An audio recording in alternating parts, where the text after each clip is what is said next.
So, welcome to another edition of Influence, the global podcast, shining a spotlight on the influencer marketing industry. And I'm delighted to have a super guest with me today, Amy Rowlinson, who is the host of a fantastic podcast, which I have to say I've listened to, called Focus on Why.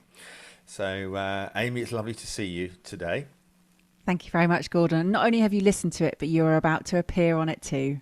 That's right, because I've just done a recording with you recently, haven't I? Yes, which was fun, really fun. Yes, so obviously purpose is a big part of making somebody influential, isn't it? People want to understand what makes them tick. But before we get into the details of the podcast itself, perhaps you'd like to sort of share a little bit about your background, because I know particularly this podcast isn't the first one that you've done. So if you can just share with our listeners and viewers a little bit about your background, that would be great. Thanks, Gordon. Yeah, this is the second podcast. So the first podcast I had was with somebody else, with Dan Hulbert. He was my business partner at the time. And we had the Property Vault podcast. And I was talking all things practical property. And we had a business around that. We were doing all sorts of trainings and helping people to help boost their property portfolios from a practical perspective. And at the beginning of lockdown, that all changed. Where I thought we were going to take our business online, Dan said to me, actually, I kind of want to sort of let this thing go. And I was really shocked. It wasn't what I was expecting. I'd been putting a lot of sweat equity into the business about 18 months prior to that. We'd been hosting network events. Everything was going really well. But when things just aren't there, they're just not right. And it was great that Dan shared that. And to be fair, he pointed me into the direction of where I was heading. And I really appreciated him, not necessarily at the time, but in reflection, just sharing with me what I'd been sort of focusing on and what I'd been doing and what I'd been sharing online with others. It was more about the purpose. It was more about life in a different perspective. And to be fair, property necessarily wasn't my thing. It was the fuel that got me to where I wanted to go. And it's done a huge amount for my family. So yeah, that was the first podcast. And so when did you start this one? The one that we're talking about now? Yeah, so after that phone call with Dan, the bit of a shock, I sort of thought, well, what am I going to do? What is it that I want to talk about? What do I want to share? And the one thing I wanted to carry on doing was having a podcast. It was a medium that I absolutely loved. I feel really at home in this space.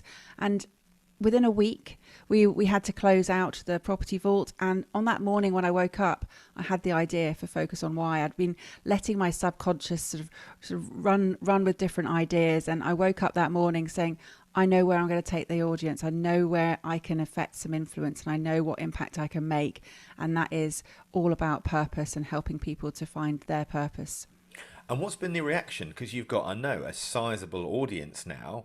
What's been the reaction from the listeners? I knew when I started recording, before I'd even released the podcast, before I'd even launched it, that it was going to be a change maker. And that was said with confidence because of the people that I was having on the show and the interviews that I'd already amassed before I'd even launched. I'd recorded 30 episodes. So I knew very quickly that this podcast was going to create that ripple effect within the world and within this space that I knew has a great way of bringing people on board. Podcasting is so personal. It's such a great medium because people can take it wherever they go. It's so portable. And with that, what you're doing is you're connecting one-on-one with someone when you're talking to them. They're listening and they may be walking the dog, they may be exercising, they may be cooking dinner, there may be lots of different things, but what they are doing is they're listening to you and they're not necessarily scrolling through and looking through different feeds because you've got their 100% attention. And so with that in mind, I knew that I could then sort of take my mission, my personal mission in life, which is to help people to stop filling in the moments and to create moments that are fulfilling. And just having that ability to recognize and discern a difference between those two sort of autopilot modes or actually being purposeful makes such a difference. And so that's what I was doing. And that's where I knew I could help people to reach their potential. I'm a life purpose coach. It just made perfect sense. No, absolutely. And when you speak to business owners in your work, I guess a lot of them haven't got their purpose fixed. And what sort of guidance do you try and help people get them much more aligned in that thinking? Yeah, it's really simple, Gordon. It's a case of when you know who you can help and the problem that you can solve and what impact you can have, you place people at the heart of your decisions. And in a business, placing people at the heart of the decisions of the business, you're going to create purposeful and fulfilling work, which will solve personal, professional, and global problems. And when you're bringing people on board with your values, with your vision, with your mission, it just makes sense. And this is where, when you're looking from a business perspective and you're recruiting people from day one and you're bringing them on board and aligning their personal values, what's happening is that people aren't going just they go to work to fulfill their needs and their values. They don't know that that's necessarily the case, but that's what they're doing. But when they know that their values and their needs are being met and they're being supported and they are valued for their work, that's the difference. No, I love that. I love that. And you mentioned personal values. How important is it now for leaders of business to articulate their personality in purpose? I think it's crucial. It's becoming not, it used to be a case of it was a nice to have in business. You hear all the time that, oh, I've got this vision, I've got these values, and they were tick boxes. They were often found on the wall. But if you ask people in the business, what are your values, they would be hard pushed to sort of tell you them unless they referred to that piece of paper in their filing cabinet or the piece of paper on the wall. But now it's there. It's the heartbeat of the business. It's becoming so much more of an essential as opposed to a nice to have. And I love that shift in change. And yes, it's being led by the big companies, the big names that are out there. And people say, well, it works for them because that's what the size of the business that they are. No, it's relevant to everybody. And understanding your personal values as the leader of an organization, and you are that visionary, you are that guide that is going to take everybody with you, absolutely essential. And so I know that you've done quite a lot of work in your personal life, haven't you, with cricket? And I'm quite interested to sort of extend that conversation about how that's been a part of your overall your life strategy. It's not just about business. It's about you having influence in these other personal areas. Like you were telling me, you've been a games maker and you've done quite a lot of volunteering. So tell us a little bit about that. Yeah, I've been a volunteer since I can remember. It's just part of who I am because I like to give and I like to use my skills in other areas, not just in a workplace, but in all different areas. And by applying those transferable skills, you can see such a difference. And it makes a difference for my life because if we've got better surroundings and environments around us, then that I can benefit from that as well. So there's always that altruistic move, but there's that great drive from within that that you're also going to benefit. And what I did back in 2011 was I saw that our local cricket club needed some help. And I knew that by pulling resources together and recognizing who was already in our space and tapping those individuals to collectively achieve just an incredible change on the club, it made a huge difference. So it galvanized the club, it brought people together, it brought the community together. And what the focus was to try and bring new people into the club, new members. What we actually did was bring the community and put it on the map again. And it's now thriving. We're now down the line 10 years later. But at the time, all I did was I reached out to the local businesses and asked them what they could do to help. And I amassed £36,000 worth of resources from the local community, from within the club, in terms of professional help, in terms of the hours, in terms of materials. And we got the local club involved. We got the county club involved. Kent Cricket Club came down. All their players came down. We had former international players come down and help. Chris Tavaray and his wife came and they painted the ceiling. We had the mayor come down. We had local businesses come down. It was incredible. And this is all over a weekend. It was like a cross between ground force and changing rooms. We turned the club around. And for that, I was recognised by Kent Cricket Club. They nominated me for a county Oscar. We were a showcase club for Kent. And then I was nominated for a national Oscar, which I then won. And an Oscar is an Outstanding Service to Cricket award. So I went to Lords and Michael Vaughan gave me that award. And I happily received it on behalf of the club. It was a team effort. 175 people came together to achieve that weekend, and it was just incredible. And it's about recognizing what skills you have there right in front of you, within yourself and within those of others. But somebody had to galvanize them all. At the end of the day, and this is what's so important, when it comes to purpose and being an inspiring individual. I'm guessing the club needed to make these changes, but somebody, because a lot of people out there that will say, I know we need to do it, let somebody else do it. But you stepped up and you helped, bring those people together. And I would imagine that every single one of those people that were involved in that project celebrated your success as well, because it was a team effort that helped. They were able to see a vision, weren't they? They were able to see a purpose, and that's what I think is really so important. Now, how important is it, do you think, to leverage social media? And what have you done to promote the podcast and indeed your work through social media? It's a really interesting question. And the power of social media is dawning on me more and more so all the time. I used to shy away from being visible. I didn't necessarily like to sort of show what I was doing in public. I had that sort of, I would say, imposter syndrome of like, who am I to sort of stand here and say these things? And it was only as I sort of could see the benefits of seeing how the communities could come together, how people could come together, how people like to see success, how they like to see also the personal journey, that when I first started with podcasts, and I was doing a lot of networking in building a property portfolio for my own needs, and I can cover what that meant to us as a family. But from the perspective of helping others, that's where I come from. I understand that social media and awareness and raising awareness is critical. And I've probably hidden behind that guise for a long time until I felt comfortable in just being who I am and sharing what I have to offer.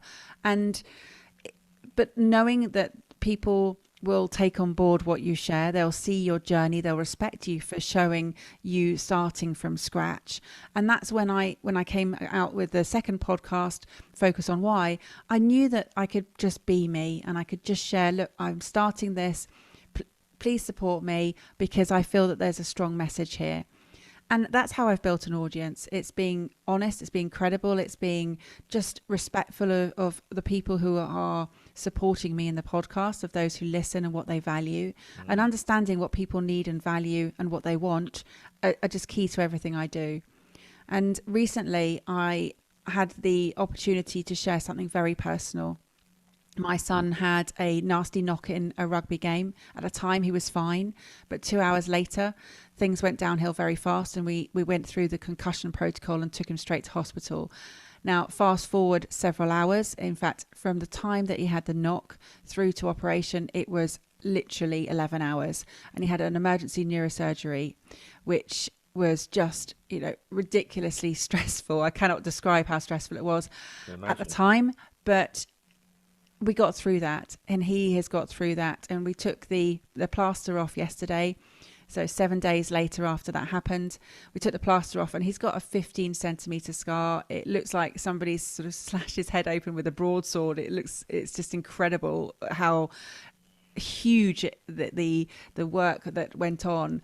But the NHS were incredible. I was persistent in getting him treatment and in relaying the importance of the pain he was in, because he is a strong 16-year-old. He's a 6'3" lad, but he's also got a very high pain threshold. So I didn't feel that they understood quite how severe what he was sharing was.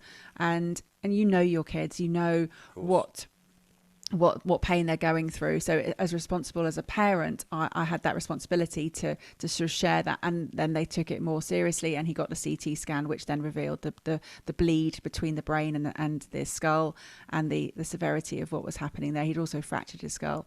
Now, I shared that on social media after he was home, and we were starting to focus on recovery. I didn't document that journey. That was too private and too concerning at the time. But what has happened is it went viral. Now, it's certainly not the circumstances that I wanted a post to go viral, to sort of see that journey. And my son is very private. He doesn't really go on social media at all. But it's had 140,000 views at the point that we're just recording this now. Incredible. I've had almost 1,000 reactions. And what I've seen from that is the power of sharing a message and what that can then do. Because now I know that other people be more aware of concussion protocol, and if that saves a life, then fantastic. And I do that also in another area. I do a lot of volunteering for cardiac risk in the young, and I support somebody who's very dear to me, or two people who have lost their sons age 16 and 18 to sudden cardiac risk. And it is such a preventable treatment. They can have a heart screening. So anyone who's aged between 14 and 35 can get a screening. And through CRY, you can do that free of charge. There's always free screenings. And I do a lot of fundraising for that to support the Anthony Fitzgerald Memorial Fund. And also, there's also another friend of mine called Paul Daniels who lost his son, Ben. And, just being aware now, it's really, there's a lot of synergy with what I do. I focus on the hearts and minds through purpose. And I'm also doing a lot of volunteering, which is focusing on the hearts and minds of people. So, yeah, it's there. I just hadn't necessarily connected those dots before this moment. Oh, well, that's great. You heard it first on Influence. But what a heartwarming story, and one that I think resonates with so many people. I mean, I've been one of the contributors on that post, and I too saw some of the heartfelt responses. And do you think as well, because it was a very personal message, that what people are missing on social media is thinking that, oh, well, I'll just promote my event, or I'll just promote this and I'll promote that. I think it's almost like people are tired of that. What they want to be able to connect with people on an emotional, personal way. And I think you've just, obviously what happened there was tragic, but with a successful outcome. Not all instances, of course, are successful, and raising awareness for concussions and all that in itself is very laudable. But yeah, it's and I've seen other examples of that, very personal messages on Facebook, on LinkedIn. They seem to get way more traction because people feel that they can connect with them. So I guess the next question has to be, who has influenced you in your life? There have been several people, Gordon, and there have been particular people in the last 5 years, because I would say that before 2016, and it's actually Brexit, that the decision of Brexit on the 23rd of June, that sort of was a pivotal moment for many people, but for me individually, it was a moment when my business that I was working for at the time, a company I was working for, was a new startup, and I helped them to brand their business. And they struggled to see what the future was going to be like at that point. They're now thriving. They're doing fantastically. But at the time, there was a panic. There was immediate panic of what to do. And I know a lot of companies had that moment. And they said to me, do you mind reducing your days? And at that point, I was like, you know what? I've seen something that's going on in my own family. And that was my husband needed my help. And he needed my help to create a different future for us, because he couldn't sustain working where he was. It was killing him. Literally, he was working long hours. He had missed out on a huge amount of family life, and it was an opportunity for me to sort of step up into a different space. And I documented that journey. And you asked me who have been sort of influential on me. Now, there were several people who started me on the property portfolio building journey, and I am incredibly grateful to them. One particular book that happened, or I read back in December 2016, was Hal Elrod, and it's called The Miracle Morning. And he talks about the lifesavers. If you don't know Hal Elrod's story, he had an incredible journey himself, a huge car crash, which led to him barely surviving, but he did, and he had his lifesavers. And they are, as an acronym, savers are as an acronym for several different things that you can do to help you each day in the miracle morning process. And one of those S's is scribing. And I started journaling. And I've now been journaling for 1,770 days ever since that particular day. And this is what that looks like for those who are watching the video. That is what that looks like. Every day I write half a page of what's going on.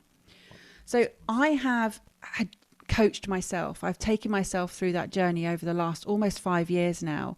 And every step of the day, I look at what I've achieved, and I can see that compound over time. We talk about the compound effect, and it's real. It's huge. And seeing the growth, seeing where I was yesterday, I don't compare myself with others. Now, that's something that on social media you can fall foul to, but I don't do that. I just compare to who I was yesterday and who I want to be tomorrow. And the journaling takes me through that. No, amazing. And is that... what about from a public point of view? Are there people out there, perhaps even on social media, that you really do connect with, and you like some of their content, or that you have a personal affinity with them? Because we all know influence is about, they're changing the behaviour of other people. So, and you've identified one within the book. I was just wondering as well if there's somebody more up to, more now that has had an impact on you. So I joined the Professional Speaking Association because I read a book called LinkedIn Bound by Sam Rathling, and I read that book back in 2019. And in February, and I was on half term with the kids skiing. And I read the book and I tagged Sam in and I said, thanks so much. This is brilliant. And I've just seen that there are Professional Speaking Association meetings that I can go to, and I'm going to go off to my first one, which I did. Within 2 weeks, I booked my ticket there and then, and I went. Now, the Professional Speaking Association, I have to say, has been hugely influential for me. So there are several members within that have created an impact on my life. And I not only joined that first meeting in that March, within a couple of weeks, my business then changed direction. And then I started recording Focus on Why. All the meetings were online because we were in lockdown. So I was attending different regional meetings. I made a huge sort of effort to meet up with as many people as I could and be influenced by what they had to say, what they were doing, what they were sharing online. And so Sam Rathling created that ripple effect. I've now gone on to become vice president for the Southeast region of the Professional Speaking Association. I'm now going to be president for next year, for 2022, for the region. And I'm very involved. I entered a competition called Speaker Factor last year. I made the final. I didn't win. But I also then encouraged a very good friend of mine for 18 years, a lady called Camilla Long, to join. She joined the PSA Ireland. She entered Speaker Factor and she's just won. Wow, now, that's fantastic. And isn't it just incredible? So from the reading, and this is where a lot of people say, reading books doesn't change lives. It doesn't sort of but it's actually what you then do as a result of it. What you then do. Totally, yeah. So taking action. And talking of taking action, when we were talking earlier, before the podcast offline, we were talking about, you were saying the size of my podcast in terms of audience matters less than the actions that people take as a result of it. And I was quite intrigued by that. So what did you mean by that? So when I first launched the podcast, I said on my first episode, I don't mind if one person listens. Then because if they listen and then they take action, that's mission accomplished. Quite. Now, of course, we want more than one person to take action. There's a lot of work that goes into recording a podcast and releasing the episodes and being consistent with quality. But what I'm saying there is I want people to take action. Instead of just storing knowledge, they take action on it. Because it's only when you apply knowledge that you are then going to be able to affect change and change the world, not only for yourself, but for those around you. And it's about who you are. It's about what you're doing. It's about what you have. That's all within your control. And it's about what you want to have that determines who you become and what you do. So this is what I'm asking people. Are you living or are you existing?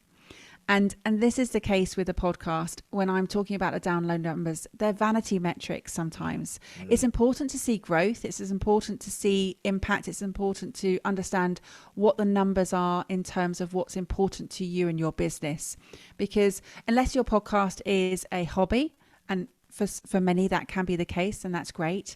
But if it is something that you're using as a business tool and it's part of your journey, it's a part of what you're trying to achieve from a marketing perspective, the numbers there are the conversions into your business. That's what's important. So how many clients do you need? And how many people do you need to listen to your show? Don't get caught up in the download numbers. Get caught up in the numbers that actually matter. Yeah, no, absolutely. Wise words. So thank you, Amy. It's been an absolute pleasure talking to you today. How can people find out more about taking action Well, you? thank you, Gordon. It's been a pleasure. So amyrowlinson.com is easy. You can go there and you can see everything I do. And you can see I've got a weekly newsletter that I release. So you can sign up for that, the Friday Focus, which is always one key topic that I focus on with one action arising for you to take away from it. And also, yes, please tune into the podcast, Focus on Why. It's available on all platforms. Wherever you listen to podcasts, you'll find me there. So, and of course, social media. So LinkedIn, Facebook, Twitter, or Instagram. Awesome. Thanks again, Amy Rowlinson.